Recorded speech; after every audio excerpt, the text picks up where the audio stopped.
The guaranteeing of equality to the minorities was meant to preserve their loyalty to the empire. But in fact, the opposite was achieved. Equality for the minorities was intended to offer the Christians of the empire, who were gradually breaking away, as we have seen with the uprising of the Greeks in the 1820s. It was to offer the Christians equal participation within the empire as Ottoman subjects. But the Christians drew a totally different conclusion. If equality, then equality as states of their own outside the empire. And it only accelerated the Christian desire to break away, which most of them indeed did. For the Muslims, this idea of equality of all before the law was a cause for considerable opposition and frustration. This was an incorporation of the practices of the infidels, an undermining of the Sharia, of the religious law, and not all Muslim subjects of the empire could accept that without complaint. The major outburst came in Damascus in 1860, where there was a massacre of thousands of Christians in a protest against the Tanzimat, against the new reforms. Interesting in this event in Damascus was that the Jews of Damascus were not affected by the outbreak of violence. It was not against the Jews who the Muslims had a complaint. Their complaint was against increasing Christian influence, the increase of the influence of Christian powers, the increase of the influence of Christians and their schools. The Jews of the empire did not represent foreign powers. There were no external Jewish powers that threatened the empire. And as a result, the Jews were not seen as partners to external influence and power. On the contrary, the Jews were seen for what they really were: loyal Ottoman subjects.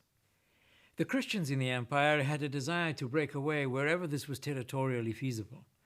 And as you will see, it wasn't territorially feasible everywhere. But in places where it was, like in the Balkans, this was the preferred direction that Christian minorities took. And what was difficult for the empire in this circumstance was that it was no longer possible to suppress the Christians who sought to break away because of European pressure. And as the British historian Malcolm Yapp points out, there was a contradiction here. The state was becoming more powerful and more centralized as a result of the reforms. But its ability to use these new advantages was limited by increasing external influence. One can see this increasing external influence by the timing of the edicts of reform as they were issued. And they were issued at various times when the need to leave an impression of liberalism on Europe was important for the empire. One should not make the mistake, however, by concluding that the reforms were just window dressing for the Europeans. They were not. These were genuine desires of reform from within the Ottoman Empire, out of recognition that the empire had to be reformed and strengthened. But there was at the same time a need for European assistance.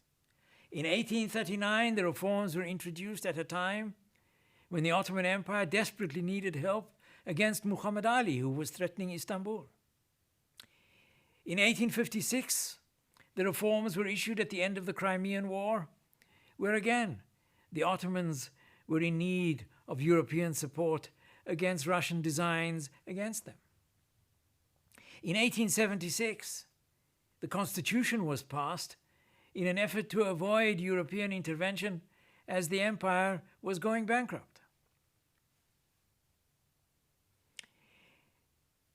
It was at that time also, in the mid-1870s, that the financial problems of the empire were compounded by the possible intervention of Europeans in their struggles with the Christians in the Balkans.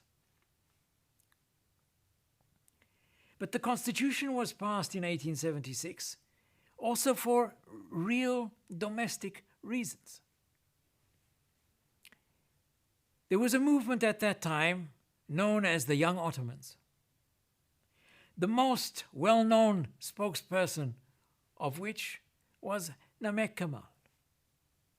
And Namek Kemal had made an argument noting that the Tanzimat, the reforms, had removed the elements which had traditionally restrained the strength of the Sultan and the government, the religious establishment, the ulama, and the janissaries.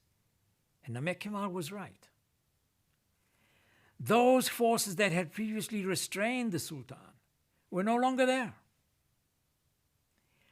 So in order to exercise some form of influence over the Sultan, and in order to keep the momentum of reform going when the sultans in power were reluctant to do so, there was a need for greater influence on the Sultan through the vehicle of Shura, the Islamic injunction for consultation.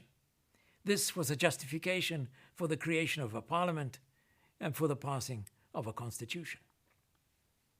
These ideas of constitutionalism and parliament were part of a broader movement to which we will refer to later in greater detail of Islamic reform.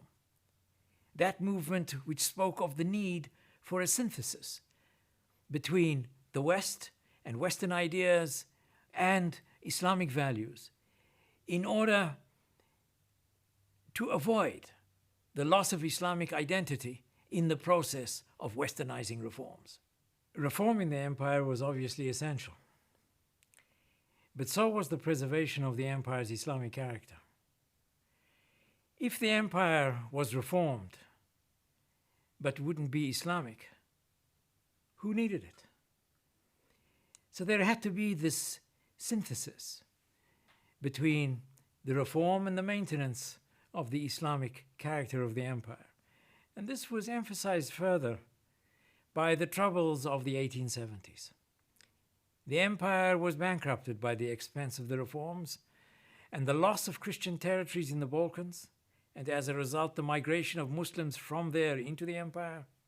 The empire was becoming more Muslim and less Christian.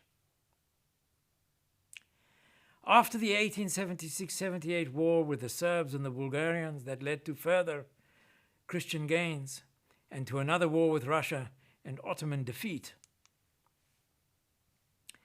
there were more vocal critics of reform and resentment for the concessions that were being made, so it seemed, to Christians and to Christian powers. The new Sultan, Abdul Hamid II, dissolved the newly formed parliament in 1878. The constitution remained in place but wasn't acted upon. And pan-Islamism became a feature that the Sultan emphasized as a common front of Muslim peoples against the European Christian empires. Muslim solidarity at this phase was still much easier to mobilize amongst the masses than more secular notions of nationalism. If the Tanzimat was considered a process of liberalization, then this suspension of the constitution in 1878 marks the failure of that movement. But it wasn't really a process of liberalization. It was a bureaucratic and not a liberal movement. The reforms were not just lip service to Europe. They were genuine reforms of government and the military, which served the purposes of the empire and its long-term survival. And with all its shortcomings and all its limitations, the Tanzimat nevertheless laid the foundations of modern Turkey. As Bernard Lewis puts it, the biggest achievement of the Tanzimat was in the field of education. A new group of educated elites emerged out of the new schools. But at the same time, there was also widespread hostility towards the reforms as some kind of foreign intrusion or foreign invention. But in reality, there was only one option: and that was to move forwards towards more reform and more change. And for Turkey, there was no turning back.